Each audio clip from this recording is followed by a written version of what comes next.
नारद उवाच प्रणम्य शिरसा देवं गौरीपुत्रं विनायकं भक्तावासं स्मरेन् नित्यमायुष्कामार्थसिद्धये प्रथमं वक्रतुण्डं च एकदन्तं द्वितीयकं तृतीयं कृष्णपिङ्गाक्षं गजवक्त्रं चतुर्थकं लम्बोदरं पञ्चमं च षष्ठं विकटमेव च सप्तमं विघ्नराजं च धूम्रवर्णं तदाष्टमं नवमं बालचन्द्रं च दशमं तु विनायकम् एकादशं गणपतिं द्वादशं तु गजाननं द्वादशैतानि नामानि त्रिसन्ध्यायः पदे नरः न च विघ्नभयं तस्य सर्वसिद्धिकरं परं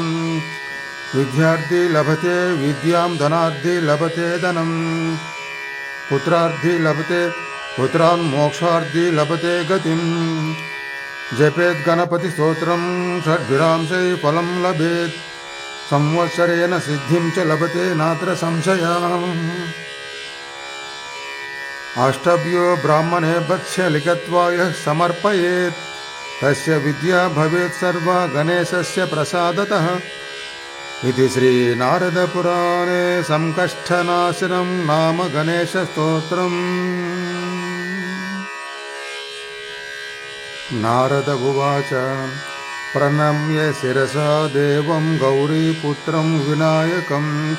भक्तावासं स्मरेन् नित्यमायुष्कामार्थसिद्धये प्रथमं वक्रतुण्डं च एकदन्तं द्वितीयकं तृतीयं कृष्णपिङ्गाक्षं गजवक्त्रं चतुर्थकं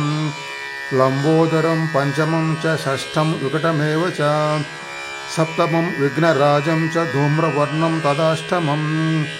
नवमं बालचन्द्रं च दशमं तु विनायकम् एकादशं गणपतिं द्वादशं तु गजाननं द्वादशैतानि नामानि त्रिसन्ध्यायः पठे नरः न च विघ्नभयं तस्य सर्वसिद्धिकरं परं विद्यार्थी लभते विद्यां धनार्थी लभते धनं पुत्रार्थी लभते पुत्रान् मोक्षार्थी लभते गतिं जपेत् गणपतिस्तोत्रं षड्भिरांशै फलं लभेत् संवत्सरेण सिद्धिं च लभते नात्र संशयः अष्टभ्यो ब्राह्मणे भक्ष्य लिखित्वा यः समर्पयेत् तस्य विद्या भवेत् सर्वा गणेशस्य प्रसादतः इति श्रीनारदपुराणे संकष्टनाशनं नाम गणेशस्तोत्रम्। नारद उवाच प्रणम्य शिरसा देवं गौरीपुत्रं विनायकं भक्तावासं स्मरेन् नित्यमायुष्कामार्थसिद्धये प्रथमं वक्रतुण्डं च एकदन्तं द्वितीयकं तृतीयं कृष्णपिङ्गाक्षं गजवक्त्रं चतुर्थकं लम्बोदरं पञ्चमं च षष्ठं विकटमेव च सप्तमं विघ्नराजं च धूम्रवर्णं तदाष्टमं नवमं बालचन्द्रं च दशमं तु विनायकम् एकादशं गणपतिं द्वादशं तु गजाननं द्वादशैतानि नामानि त्रिसन्ध्यायः पठे नरः न च विघ्नभयं तस्य सर्वसिद्धिकरं परं विद्यार्थी लभते विद्यां धनार्थी लभते धनं पुत्रार्थी लभते पुत्रान् मोक्षार्थी लभते गतिं जपेत् गणपतिस्तोत्रं षड्भिरांशै फलं लभेत् संवत्सरेण सिद्धिं च लभते नात्र संशयः अष्टभ्यो ब्राह्मणे भक्ष्य लिखित्वा यः समर्पयेत् तस्य विद्या भवेत् सर्वा गणेशस्य प्रसादतः इति श्रीनारदपुराणे संकष्टनाशनं नाम गणेशस्तोत्रम्। नारद उवाच प्रणम्य शिरसा देवं गौरीपुत्रं विनायकं भक्तावासं स्मरेन् नित्यमायुष्कामार्थसिद्धये प्रथमं वक्रतुण्डं च एकदन्तं द्वितीयकं तृतीयं कृष्णपिङ्गाक्षं गजवक्त्रं चतुर्थकं लम्बोदरं पञ्चमं च षष्ठं विकटमेव च सप्तमं विघ्नराजं च धूम्रवर्णं तदाष्टमं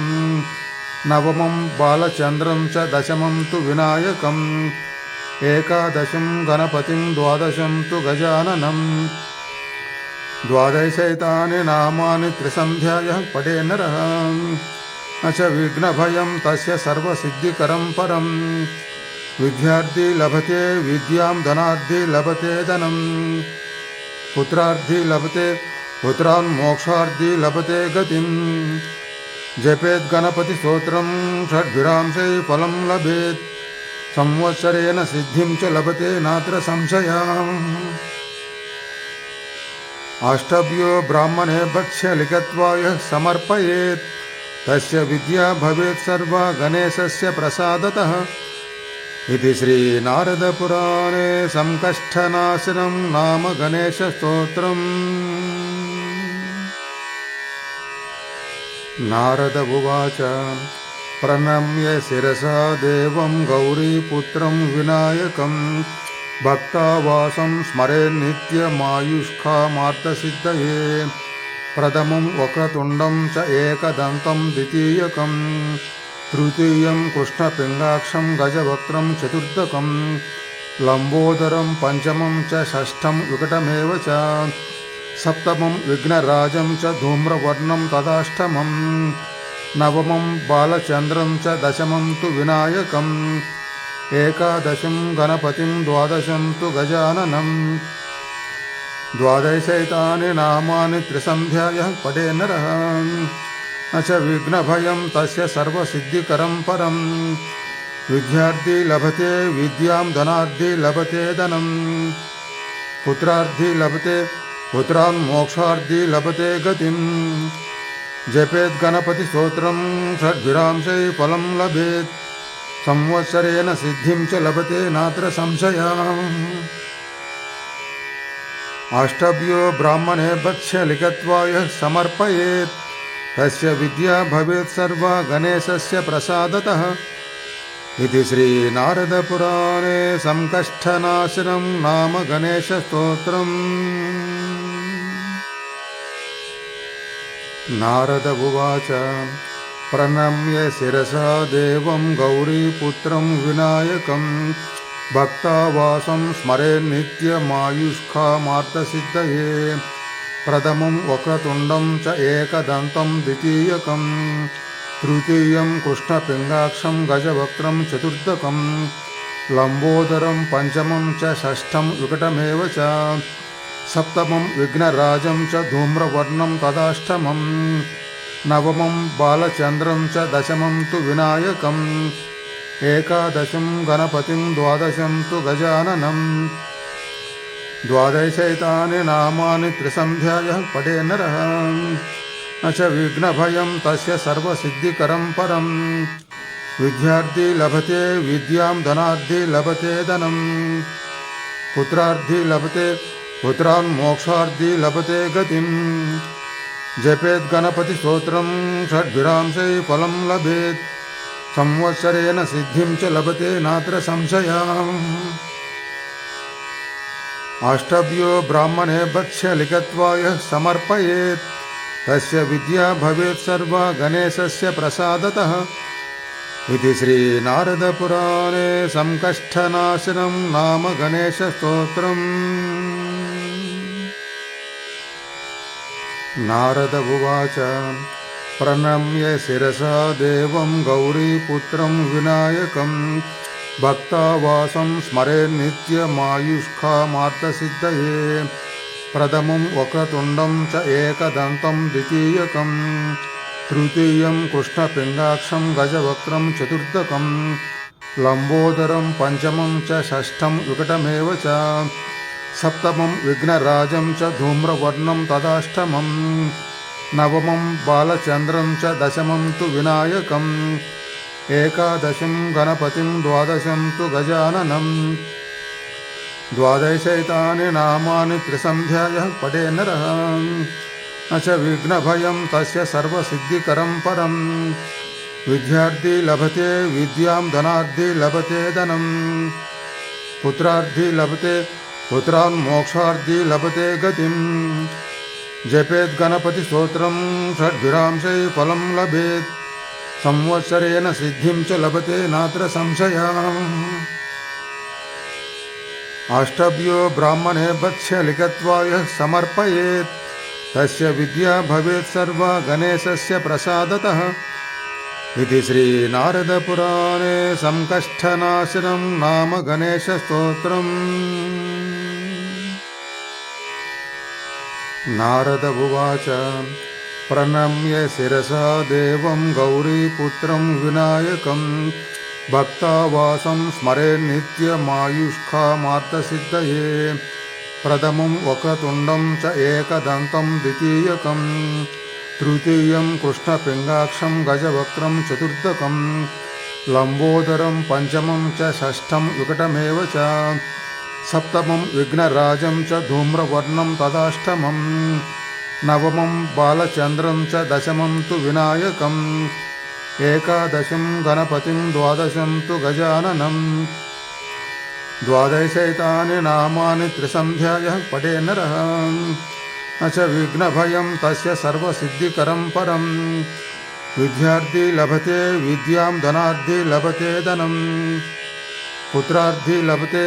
पुत्रान् मोक्षार्थी लभते गतिं जपेत् गणपतिस्तोत्रं षड्भिरांशै फलं लभेत् संवत्सरेण सिद्धिं च लभते नात्र संशयः। अष्टभ्यो ब्राह्मणे वत्स्य लिखित्वा यः समर्पयेत् तस्य विद्या भवेत् सर्वा गणेशस्य प्रसादतः इति श्रीनारदपुराणे संकष्टनाशनं नाम गणेशस्तोत्रम्। नारद उवाच प्रणम्य शिरसा देवं गौरीपुत्रं विनायकं भक्तावासं स्मरेन् नित्यमायुष्कामार्थसिद्धये प्रथमं वक्रतुण्डं च एकदन्तं द्वितीयकं तृतीयं कृष्णपिङ्गाक्षं गजवक्त्रं चतुर्थकं लम्बोदरं पञ्चमं च षष्ठं विकटमेव च सप्तमं विघ्नराजं च धूम्रवर्णं तदाष्टमं नवमं बालचन्द्रं च दशमं तु विनायकम् एकादशं गणपतिं द्वादशं तु गजाननं द्वादशैतानि नामानि त्रिसन्ध्यायः पठे नरः न च विघ्नभयं तस्य सर्वसिद्धिकरं परं विद्यार्थी लभते विद्यां धनार्थी लभते धनं पुत्रार्थी लभते पुत्रान् मोक्षार्थी लभते गतिं जपेत् गणपतिस्तोत्रं षड्भिरांशै फलं लभेत् संवत्सरेण सिद्धिं च लभते नात्र संशयः। अष्टभ्यो ब्राह्मणे वत्स्य लिखित्वा यः समर्पयेत् तस्य विद्या भवेत् सर्वा गणेशस्य प्रसादतः इति श्रीनारदपुराणे संकष्टनाशनं नाम गणेशस्तोत्रम्। नारद उवाच प्रणम्य शिरसा देवं गौरीपुत्रं विनायकं भक्तावासं स्मरेन् नित्यमायुष्कामार्थसिद्धये प्रथमं वक्रतुण्डं च एकदन्तं द्वितीयकं तृतीयं कृष्णपिङ्गाक्षं गजवक्त्रं चतुर्थकं लम्बोदरं पञ्चमं च षष्ठं विकटमेव च सप्तमं विघ्नराजं च धूम्रवर्णं तदाष्टमं नवमं बालचन्द्रं च दशमं तु विनायकम् एकादशं गणपतिं द्वादशं तु गजाननं द्वादशैतानि नामानि त्रिसन्ध्यायः पठे नरः न च विघ्नभयं तस्य सर्वसिद्धिकरं परं विद्यार्थी लभते विद्यां धनार्थी लभते धनं पुत्रार्थी लभते पुत्रान् मोक्षार्थी लभते गतिं जपेत् गणपतिस्तोत्रं षड्भिरांशै फलं लभेत् संवत्सरेण सिद्धिं च लभते नात्र संशयः। अष्टभ्यो ब्राह्मणे वत्स्य लिखित्वा यः समर्पयेत् तस्य विद्या भवेत् सर्वा गणेशस्य प्रसादतः इति श्रीनारदपुराणे संकष्टनाशनं नाम गणेशस्तोत्रम्। नारद उवाच प्रणम्य शिरसा देवं गौरीपुत्रं विनायकं भक्तावासं स्मरेन्नित्यमायुष्कामार्थसिद्धये प्रथमं वक्रतुण्डं च एकदन्तं द्वितीयकं तृतीयं कृष्णपिङ्गाक्षं गजवक्त्रं चतुर्थकं लम्बोदरं पञ्चमं च षष्ठं विकटमेव च सप्तमं विघ्नराजं च धूम्रवर्णं तदाष्टमं नवमं बालचन्द्रं च दशमं तु विनायकम् एकादशं गणपतिं द्वादशं तु गजाननं द्वादशैतानि नामानि त्रिसन्ध्यायः पठे नरः न च विघ्नभयं तस्य सर्वसिद्धिकरं परं विद्यार्थी लभते विद्यां धनार्थी लभते धनं पुत्रार्थी लभते पुत्रान् मोक्षार्थी लभते गतिं जपेत् गणपतिस्तोत्रं षड्भिरांशै फलं लभेत् संवत्सरेण सिद्धिं च लभते नात्र संशयः अष्टभ्यो ब्राह्मणे भक्ष्य लिखित्वा यः समर्पयेत् तस्य विद्या भवेत् सर्वा गणेशस्य प्रसादतः इति श्रीनारदपुराणे संकष्टनाशनं नाम गणेशस्तोत्रम्।